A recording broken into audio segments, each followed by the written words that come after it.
Passada a eleição, e aí pouco importa quem vai ganhar, quem não vai ganhar, se o prefeito é de esquerda, se o prefeito é de direita, se ele vai se entender bem com o governador, se ele não vai se entender bem com o governador ou governadora, se ele vai se entender com o presidente. Todos eles passam a ter um desafio comum, que é a gestão das contas públicas.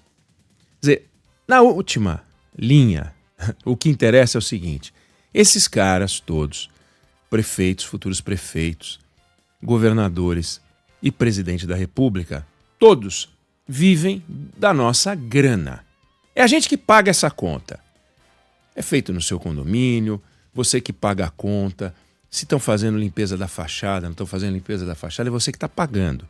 Se não estão fazendo limpeza da fachada, o seu prédio está se deteriorando. Se estão fazendo, fiscaliza. Por quê? Você que está pagando. Se vai custar 10, se vai custar 20, se vai custar 15, tem que ficar em cima. Então, no poder público, essa lógica dos preços é muito complicada. Porque dá para você chamar 3 fornecedores para limpar a fachada do seu prédio, dá para você chamar 3 fornecedores para limpar a caixa d'água da sua casa, se não é você que vai fazer, dá para você chamar 3 eletricistas, 3 serralheiros. Agora, como é que você chama 3 previdências, né? Como é que você faz para resolver isso? 3 ministérios da saúde, 3 ministérios da educação, não dá. Então, a prestação de contas do Estado brasileiro é feita por um fornecedor chamado Estado brasileiro. Não tem 2 estados, 3 estados, e a gente pode pegar o estado mais eficaz e comparar com o menos eficaz. A gente tem que tornar o nosso estado mais eficaz sem que a gente tenha muita referência, a não ser comparações internacionais, o que é sempre muito válido. Então, quando o Brasil fala em entrar para a OCDE e se mexe para entrar para a OCDE, que é a relação dos países ricos, o que a gente vai ganhar são referências. Hoje elas estão aí disponíveis. Qual é a taxa média de endividamento dos países? Qual é o gasto médio dos países com mão de obra, com folha de pagamento de funcionário público? Qual é o custo do poder judiciário na comparação com o produto interno bruto? Qual é o volume exportado do Brasil na comparação com o PIB? Quanto custa a máquina pública para produzir uma política pública qualquer? Todos esses indicadores estão disponíveis. Não são indicadores novos. Está tudo disponível. E quando a gente compara o Brasil com o resto do mundo, quando a gente compara o Brasil com os nossos vizinhos, e eu não estou falando em comparar o Brasil com um país que você não admira. Eu estou falando em comparar o Brasil com países que você admira ou que você lê a respeito, que está fazendo um bom trabalho nesta ou naquela área. E a gente vê que o Brasil está devendo em várias áreas. Em várias áreas. Educação, por exemplo, a gente está devendo. A gente investiu energia em dinheiro, por exemplo, na compra de máquinas, num passado em que Coreia do Sul, por exemplo, investia em educação, a gente se preocupou em comprar maquinário. É ruim comprar maquinário? Não, mas a gente descuidou da educação. Resultado, a gente viu a Coreia do Sul, que era, na comparação com o Brasil, em renda per capita, em PIB, uma fração nossa, ultrapassar a gente na renda per capita. O que é uma vergonha, né? Não porque é uma vergonha ser ultrapassado pela Coreia do Sul. É uma vergonha ver que um país que era bem mais pobre do que o nosso se tornou bem mais rico do que o nosso e a gente não viu. Ou se viu, e várias pessoas viram e registraram isso, e você já ouviu falar de Coreia do Sul várias vezes, nós não fizemos nada para mudar. Não para impedir que a Coreia do Sul cresça. É muito bom que a Coreia do Sul cresça, mas por que a gente deixou a Coreia do Sul crescer e nós não fizemos nada para crescer igual, ou crescer pelo menos parecido? Então a gente perdeu muito tempo e a gente continua a perder tempo, porque a gente hoje está numa toada de gastança pública. A gente não tá numa toada de investimento. Então, o Brasil ainda tem um custo elevadíssimo de transporte, e a gente fica em discussões infantis, em discussões ambientais que não se resolvem para a malha ferroviária avançar, projetos não andam, Então, às vezes, você tem um projeto ferroviário muito bacana, ele não anda ou por razão ambiental, mas não é um empecilho ambiental que tem uma tribo indígena no meio do caminho. Não, é por discussões burocráticas ambientais. E aí, quando surge um projeto que propõe o destravamento, alguém denuncia dizendo que o objetivo é desrespeito ao meio ambiente, o que não é, porque a burocracia está feliz do jeito que está, barrando as coisas, impedindo o avanço, impedindo o progresso, o que é uma pena, é lamentável. A gente tem uma economia extremamente fechada. A economia brasileira é das mais fechadas do mundo.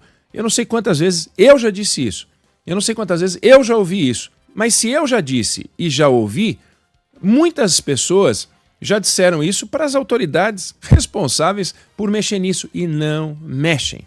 Então a gente fala em exportar, mas a gente não fala em importar. A gente não gosta da ideia de importar. E não dá para você crescer o seu comércio exterior no campo da exportação se você também não importar. Tem um exemplo extraordinário, conhecido, que é o exemplo da Embraer, importa mais de 70% daquilo que exporta e porque faz isso, exporta.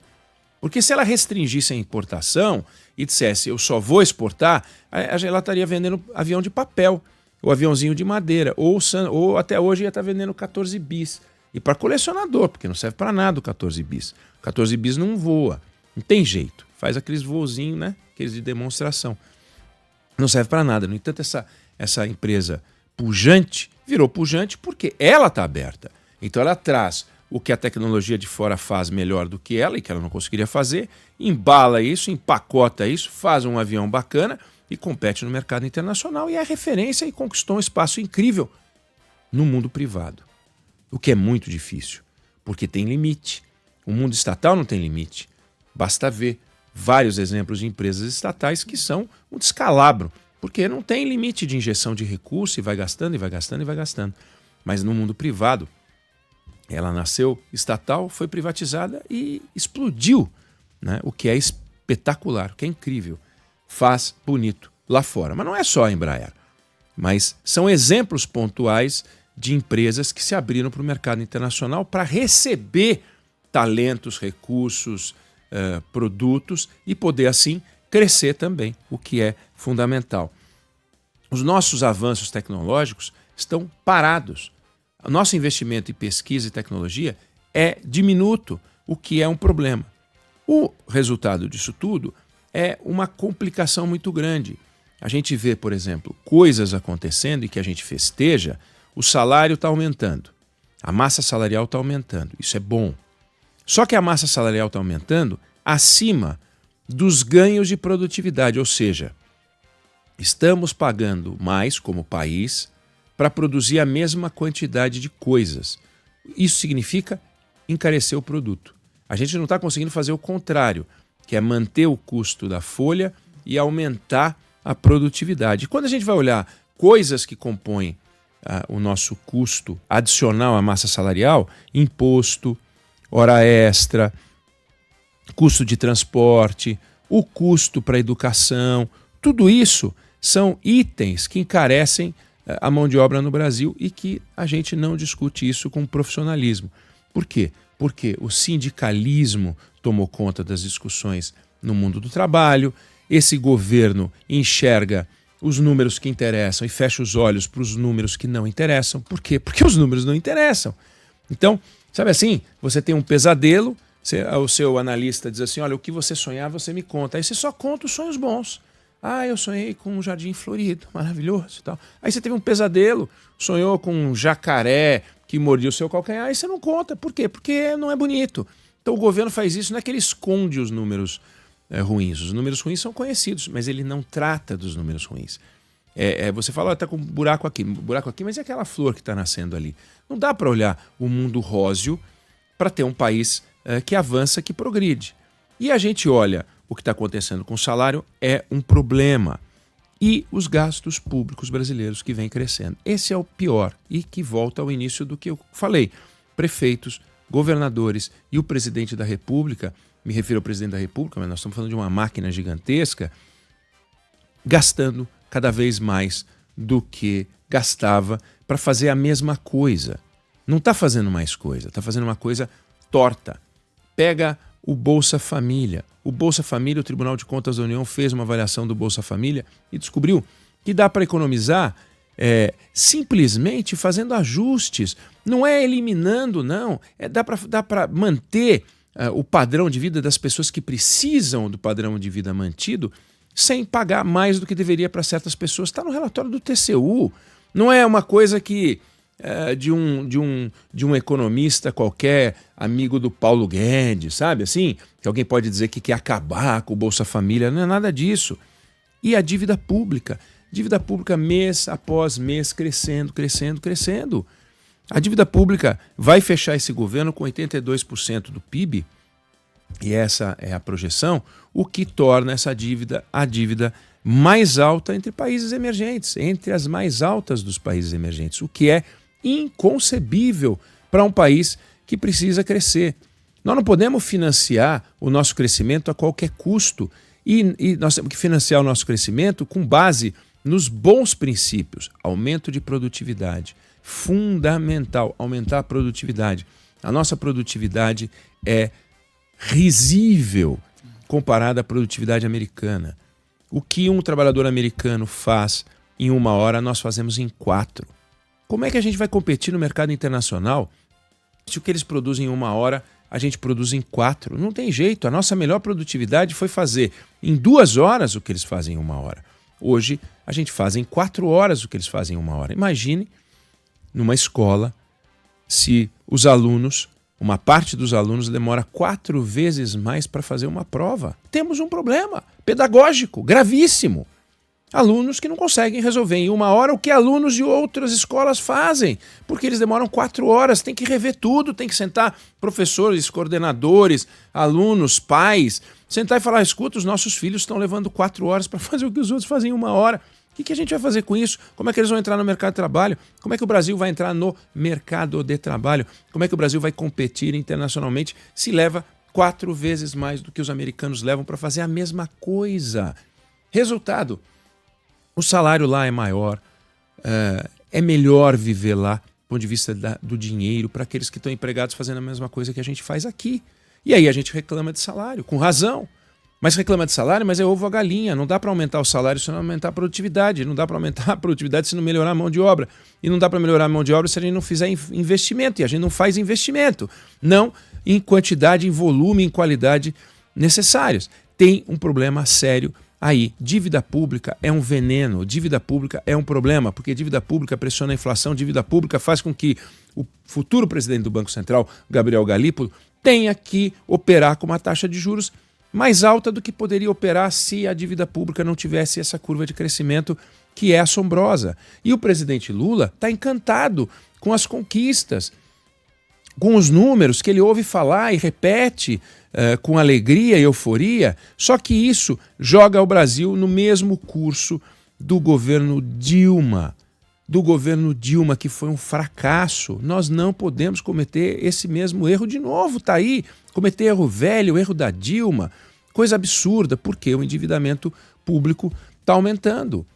Não dá para não enfrentar isso. E enfrentar isso significa olhar para algumas coisas, algumas reflexões que são ruins, são dolorosas, são difíceis de travar, mas não dá para escapar. Sabe assim, você não está conseguindo pagar as contas de um apartamento maior, não dá para escapar da discussão de mudar para um apartamento menor, não dá para fazer isso. Se as despesas com o carro estão caras demais, não dá para não discutir a possibilidade de vender o carro, não tem jeito. E o Brasil precisa começar a discutir essas discussões para que a gente possa fazer um caixa e lá na frente, feito o ajuste, retomar o crescimento num outro patamar, num patamar mais limpo, mais límpido, mais correto, mais justo. Então, um deles não faz sentido, e dói falar isso, que um aposentado tenha ganho de produtividade. Porque produtividade tem a ver com produção. O aposentado, ele não pode ser premiado por algo que ele não faz, que é produzir. Não tem jeito, ele tem que ter o ganho dele, o provento dele, mantido, preservado pela taxa de inflação. Não dá para ter o valor corroído, mas não dá para ter ganho de produtividade. E é um negócio tão torto, porque o ganho de produtividade só se dá no salário mínimo, ainda que o grosso da Previdência seja no salário mínimo. Mas isso produz um achatamento. Quem é aposentado sabe. Você se aposenta com 3 salários, 4 salários, em pouco tempo você já não está mais com 3 salários, 4 salários. Por quê? Porque o salário mínimo vai aumentando com ganho de produtividade e você vai ficando para trás. Não é ganho de produtividade para todo mundo. Então é um negócio até estranho. Por que não se pode ter um salário mínimo para pessoas que trabalham, que vão ganhar mais do que o salário mínimo para pessoas que não trabalham? Então, pega faz um regime de transição. Tá dando hoje produtividade para todo mundo, dá 75% da produtividade no próximo ano, 50% da produtividade no ano seguinte, 25%, depois num ciclo de 4 anos, a aposentadoria é reajustada pela inflação. Não tem perda. Não tem perda, tem preservação de valor, mas preservação de valor, não ganho de valor. E é um volume monumental de dinheiro que hoje a gente repassa e que é um problema. Ninguém vai conseguir pagar essa conta, nem os aposentados. Então, isso é um nó. Outra coisa absurda, essa talvez seja mais absurda ainda. As despesas de educação e as despesas de saúde têm que ser administradas pelo custo, não pela receita. Então, se eu tenho uma arrecadação maior, eu sou obrigado, hoje, por lei, pela Constituição, a repassar para a saúde e para a educação dinheiro. Mas quem falou que a saúde e a educação estão precisando de dinheiro? Elas não precisam de administração, qualidade, eficiência, produtividade. A gente tem que olhar os custos. Por que digamos, a escola do seu filho custa R$700, R$900. Aí você tem um aumento de salário, você liga para a escola e diz que não vai mais pagar R$900, você vai pagar R$1.100. Por quê? Não faz sentido isso. Por que você tem que aumentar a despesa de educação se o seu salário aumentou? Por que você tem que aumentar a despesa de educação se o volume de impostos, a arrecadação com os impostos aumentou? Não faz sentido. E, no entanto, tudo isso é custo. Aí, quando você repassa para a educação, eles não vão aumentar o salário dos professores. Eles vão criar despesas. Aí abre um ginásio, monta um ginásio, faz um negócio ali. São despesas que depois podem gerar até custos adicionais. É essa a discussão que a gente tem que travar. Então, não importa se o seu prefeito é de esquerda, é de direita, se ele acha que tem que varrer a rua da esquerda para a direita, da direita para a esquerda, vai catar lixo da direita da esquerda, que para mim é tudo a mesma coisa. O fato é o seguinte, todos eles têm um desafio, a gestão do dinheiro público, porque é o nosso dinheiro. Nós pagamos a conta da prefeitura, do estado, do governo federal. Nós é que pagamos essa conta. Então nós temos que zelar por esse dinheiro. Vamos olhar para isso com mais atenção? Eu não sei se você concorda ou discorda, mas essa é a opinião que eu tenho sobre o assunto.